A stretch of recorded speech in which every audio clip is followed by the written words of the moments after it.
اعوذ باللہ من الشیطان الرجیم بسم اللہ الرحمن الرحیم۔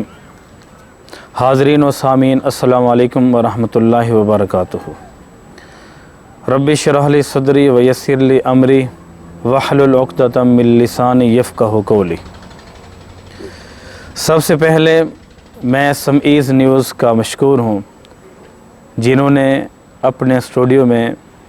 بات کرنے کا موقع دیا ہے۔ حاضرین، جیسے کہ پہلے ایک ویڈیو کلپ کے اندر ہم نے اپنی بات کو سٹارٹ کیا تھا، جس میں کچھ باتیں میں نے ڈسکس کی تھیں، اور اس میں نے یہ کہا تھا، کچھ لوگوں سے میں نے رائے لی تھی کہ اگر ہم اپنے نوجوانوں سے بات کرنا چاہیں، اس معاشرے کے ینگ جنریشن سے بات کرنا چاہیں، تو اس چینل کے تھرو اگر ہم بات کرنا چاہیں تو میں نے رائے لی تھی۔ سب نے اس میں مجھے اپریشیٹ بھی کیا ہے، حوصلہ افزائی بھی کی ہے، میں آپ سب کو مشکور ہوں۔ تو انشاءاللہ ہم اس سلسلے کو جاری رکھیں گے اور اس میں گہے بگہے کچھ باتیں ہماری چلتی رہیں۔ حدیث مبارکہ ہے، آپ صلی اللہ علیہ وسلم کا فرمان ہے، آپ نے فرمایا کہ اپنی اولاد کو 3 چیزیں سکھائیے۔ پہلے نمبر پر اپنے نبی کی محبت، یعنی میری محبت اپنی اولاد کو سکھائیے۔ نمبر 2، اپنی اولاد کو جو آپ کے زیر سایہ تربیت حاصل کرتے ہیں ان کو اہل بیت کی محبت سکھائیے۔ نمبر 3، قرآن کی تلاوت، قرآن کو پڑھنا کیسے ہے وہ سکھائیے۔ آپ صلی اللہ علیہ وسلم نے سب چیزیں ہمیں بتا دی ہیں، اگر ہم ان کو اپناتے نہیں ہیں تو یہی تو ہماری زندگی کی سب سے بڑی ناکامی ہے۔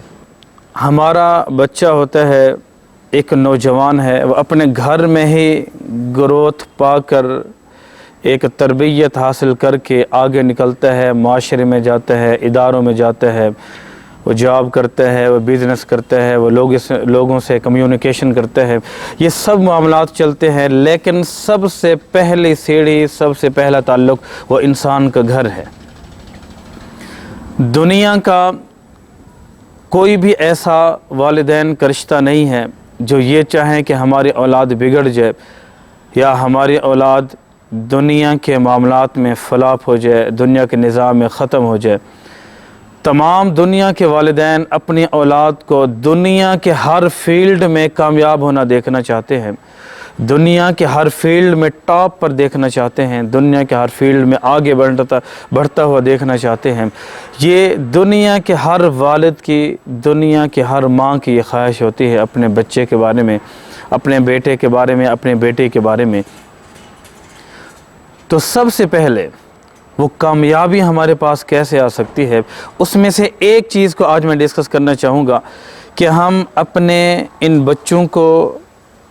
دین کس طرح سکھا سکتے ہیں، ان کو ایک اچھا انسان کیسے بنا سکتے ہیں، ان کو دنیا کا آئیڈیل انسان، دنیا کا بہترین پرسن کیسے بنایا جا سکتا ہے، کس طرح بنا سکتے ہیں۔ وہ سب چیزیں ہمیں سب سے پہلے ہمارے دین اسلام میں سیکھنی ہوگی۔ جب ہم دین اسلام کے مطابق اپنے زندگی کے معاملات کو چلاتے ہیں، یقین جانیے وہ معاملات کبھی ہمارے ناکام نہیں ہو سکتے، کبھی وہ ناکام ہمارے ختم نہیں ہو سکتے، وہ معاملات کبھی ہمارے ختم نہیں ہو سکتے، وہ معاملات ہمارے کبھی ادھر ادھر نہیں جا سکتے۔ وہ معاملات ہمارے سامنے دنیا کے ہوتے ہیں، سب سے بہترین معاملات ہوتے ہیں، اس میں اللہ اور اس کے رسول کی رضا شامل ہو جاتی ہے۔ ناظرین، دیکھیں کہ ایک بچہ ہمارے گھر میں پیدا ہوتا ہے، وہ بڑھتا ہے، 1 2 3 سال کے ایج کو پہنچتا ہے، وہ باتوں کو کانوں کے سماعت سے سنتا ہے، وہ آنکھوں سے دیکھتا ہے، وہ اپنے نیچر کے مطابق ان کو کاپی کرتا ہے، وہ کچھ لوگوں کو فالو کرتا ہے، وہ ان کے مطابق اپنی زندگی بسر کرتا ہے۔ وہ سب سے پہلے اپنی ماں کو کاپی کرتے ہیں۔ وہ دنیا کی سب سے بڑی ہستی، دنیا کا سب سے گہرا رشتہ، دنیا کے سب سے مضبوط ترین جو رشتہ ہے وہ اس کائنات کا رب کی ذات کے بعد اگر ہے تو وہ صرف انسان کے ماں کا رشتہ ہے، پھر اس کے والد کا رشتہ ہے، والدین کا رشتہ ہے۔ لہٰذا وہ انسان اس کائنات میں سب سے زیادہ جن کو اپنے زندگی میں فالو کرتے ہیں وہ والدین ہوتے ہیں۔ ہمارا بچہ گھر سے باہر نکلتا ہے، ہم یہ سمجھتے ہیں کہ ماڈرن ادارے کے اندر ہم اس کو ایجوکیشن دیں گے، ہم اچھی یونیفارم اس کو صبح پہنا کر گھر سے باہر روانہ کرتے ہیں، ہم ایک اچھے شوز اس کو دے کر باہر بھیجتے ہیں کہ وہ کسی ادارے میں جا کر تعلیم حاصل کرے گا۔ یاد رکھیے، ماڈرن ادارے میں تعلیم دینا تربیت نہیں ہے، ماڈرن لباس پہنا دینا تربیت نہیں ہے، تربیت انسان کے گھر میں ہے اور وہ ان کے والدین کی طرف سے ہے۔ اگر ایک ماں صبح اٹھتی ہے، سب سے پہلے وہ اٹھ کر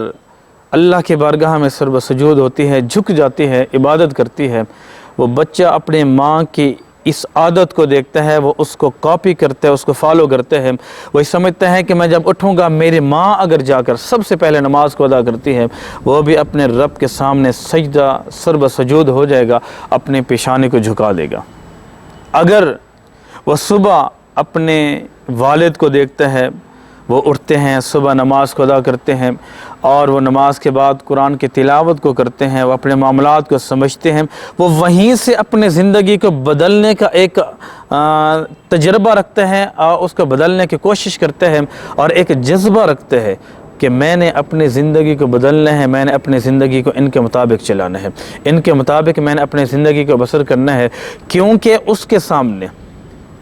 آنکھوں کے سامنے جو نظارہ دیکھتے ہیں، جو کانوں سے وہ سنتے ہیں، کبھی وہ زندگی بھر اس کو بھول نہیں سکتا۔ کہا جاتا ہے انسان کے نیچر میں شامل ہے کہ جو چیزیں انسان پریکٹیکل لائف کے اندر اپنی آنکھوں سے ایک عکس کو دیکھ لیتے ہیں، اپنے آنکھوں میں اس عکس کو وہ بند کر لیتے ہیں، پھر کبھی اس کو بھلا نہیں سکتا۔ سب سے پہلے ایک کامیاب انسان بنانے میں اداروں کا بعد میں ہے، والدین کا سب سے بڑا فریضہ ہے۔ والدین اپنے بچے کی، اپنی اولاد کی تربیت کیسے کرتے ہیں، سب سے پہلا فریضہ وہی ہے۔ اگر ہم اس کی مثالیں دیکھنا چاہیں اپنی زندگی میں، تو آپ دیکھ سکتے ہیں ہمارے نبی مکرم صلی اللہ علیہ وسلم کے ذات مبارکہ سے انہوں نے حسنین کریمین کی تربیت کی ہے، انہوں نے حضرت سید فاطمہ الزہرا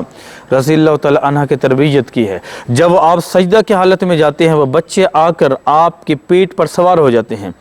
آپ اس سجدے کو طویل کر دیتے ہیں۔ یہ ہمیں قرآن اور احادیث کی دنیا میں یہ مثالیں ملتی ہیں کہ آپ نے ان کی تربیت کیسے کی ہے۔ سجدہ کی حالت میں ہیں، اگر امام حسین ان پر سوار ہو جاتے ہیں، آپ اپنے سجدے کو طویل کر دیتے ہیں۔ تو یہاں سے پتہ یہی چلتا ہے کہ وہ ان بچوں کو اپنے ساتھ رکھا کرتے تھے، ان کے سامنے اپنے رب کی بارگاہ میں سر سجود ہوا کرتے تھے، ان کے سامنے اپنے زندگی کے ان اعمال کو کیا کرتے تھے، تاکہ وہ اپنے زندگی کے کسی بھی مرحلے میں جا کر اس رب کے سامنے جو سجدہ کی طاقت ہے، رب کے سامنے جو سجدہ کرنے کا جو شوق ہے، وہ انسان اس کو ختم نہ کر سکے۔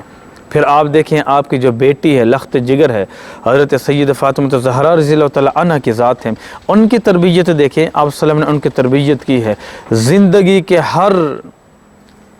ماحول کو، زندگی کے ہر اس مقام کو دیکھیں، زندگی کے تمام ان چیزوں کو دیکھیں، تو ان کے مطابق آپ صلی اللہ علیہ وسلم نے زندگی، ان کی تربیت کی ہے۔ تو کوئی کمی ان کی ذات میں نہیں ہے اور کوئی کمی ان کی شخصیت میں نہیں ہے۔ اگر انہوں نے تربیت کی ہے تو انہوں نے اس تربیت کا حق بھی ادا کیا ہے۔ ہمارے ہاں ایک نظریہ ہے، ہم اپنے بچوں کو صرف دین یاد کروانا چاہتے ہیں،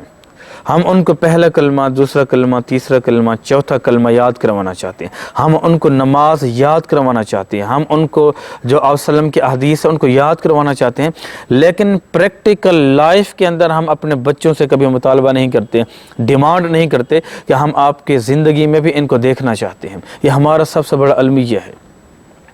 یاد کرانا وہ الگ بات ہے، لیکن اپنے زندگی میں نافذ کرنا وہ ایک الگ بات ہے۔ ہاں، وہ بچہ اپنے زندگی میں ان کو نافذ تب کرے گا، اپنے زندگی میں ان کو تب لے کر آئے گا، ان پر عمل پیرا تب ہوگا کہ جو اپنے والدین کو دیکھے گا۔ ہم صبح اٹھتے ہیں، ہمیں زندگی کے بڑے مسائل ہوتے ہیں، ڈپریشن کا شکار انسان ہوتے ہیں، وہ کماتا ہے، اپنے زندگی کے تمام معاملات کو نمٹانا چاہتے ہیں، لیکن اپنی اولاد کے لیے، اس کی تربیت کے لیے آج کے اس دور میں، پرفتن دور کے اندر اس کے پاس ٹائم نہیں ہے، اس کے پاس وقت نہیں ہے، اور ہم جذبہ یہ رکھتے ہیں کہ ہماری اولاد سب سے بہتر ہو، ہماری اولاد سب سے اچھی ہو، ہمارے اولاد دنیا کے ہر فیلڈ میں کامیاب ہو، کیا ہم اپنے بچوں کو اپنی پریکٹیکل لائف کے اندر وہ کر کے ان کو دکھا رہے ہیں؟ نہیں دکھا رہے ہیں۔ ہم وہ چیزیں ان کے سامنے نہیں رکھ رہے، ہم لوگوں کو دیکھنا چاہتے ہیں، خود کو نہیں بدلنا چاہتے۔ ہم وہ چیزیں دنیا کے ہر انسان میں دیکھنا چاہتے ہیں، لیکن ہم اپنی لائف کے اندر ان کو اپنانا نہیں چاہتے۔ یہ ہماری دنیا کی سب سے بڑی ناکامی ہے۔ لہٰذا ہمیں اگر ایک اچھا انسان اس کائنات میں بنانا ہے، ایک اچھا انسان اس کائنات میں بننا ہے، ایک اچھا انسان پیدا کرنا ہے، وہ کوئی بھی انسان ہو سکتے ہیں۔ اگر میں ایک والد کی حیثیت سے ہوں، اگر میرے بچے ہیں، میرے پاس ہیں، وہ میرے گھر میں رہتے ہیں، تو میں نے سب سے پہلے اپنے آپ کو بدلنا ہے ان بچوں کے لیے۔ میں نے ان بچوں کی تربیت کرنے کے لیے اپنی زندگی کو بدلنا ہے، میں نے ان کو بہتر بنانے کے لیے اپنے آپ کو بدلنا ہے، میں نے قرآن اور حدیث کے مطابق سمجھنا ہے۔ دنیا کے ہر ڈگری کو حاصل کر لیں، دنیا کے ہر ایجوکیشن کو حاصل کر لیں، لیکن جب تک قرآن اور حدیث سے واقف نہیں ہے، یقین کریں ہم ابھی تک دنیا کے اس تعلیم کے راستے پر نہیں چلے۔ ہمارا وے آف لائف جو ہے وہ بہتر نہیں ہے، ہمارا دنیا کا مقصد بہتر نہیں ہے، ہمارا تعلیم حاصل کرنے کا جو نظام ہے وہ بہتر نہیں ہے۔ تو ہم نے بہتر بنانا ہے، ہم نے اپنے بچوں کی تربیت کرنی ہے تاکہ وہ ہمارے بچے بدل سکیں۔ آپ صلی اللہ علیہ وسلم کی زندگی کے مثالوں کو اٹھا کر دیکھیے، آپ قرآن کو پڑھ کر دیکھیے، آپ احادیث کو اٹھا کر دیکھیے، آپ کے بڑے بڑے انسان گزر چکے ہیں، بڑے بڑے اسلاف گزر چکے ہیں، ان کی زندگی کو پڑھ کر دیکھیں، ان کی زندگیوں کو مطالعہ کر کے دیکھیے کہ انہوں نے اپنے زندگی کو بدلا کیسے ہے اور انہوں نے اپنے اولادوں کی تربیت کیسے کی ہے۔ ہمارے سامنے آپ کی سیرت طیبہ سے بڑی بڑی مثالیں ملتی ہیں۔ سیرت طیبہ سب چیزیں ہمارے پاس موجود ہیں، ملتی ہیں۔ دین اسلام ہمیں ملا ہے، لیکن ہم نے اس دین اسلام کو سمجھنا ہے، ہم نے اس کو اپنی لائف میں، اپنے زندگی میں ہم نے اس کو اپنانا ہے، اور اس کے مطابق ہم نے اپنے بچوں کی تربیت کرنی ہے۔ تو پھر ہی ہمارا معاشرہ بہتر ہو سکتا ہے، تب ہی یہ ہماری نسل، تب ہی ہمارا معاشرہ، تب ہی ہمارے نوجوان لوگ اپنی زندگی کو بدل کر دنیا کی ہر فیلڈ میں جا کر وہ ایک کامیابی کے بڑی بلندیوں کو حاصل کر سکتے ہیں اور ان بلندیوں تک پہنچ سکتے ہیں۔ دعا ہے اللہ تعالیٰ ہمیں، ہمارے والدین کو، ہمارے بچوں کی تربیت صحیح معنوں میں کرنے کی توفیق عطا کرے، اور ہم اس معاشرے کو بدل سکیں، ہم اس معاشرے کو بہتر بنا سکیں۔ والسلام علیکم ورحمۃ اللہ وبرکاتہ۔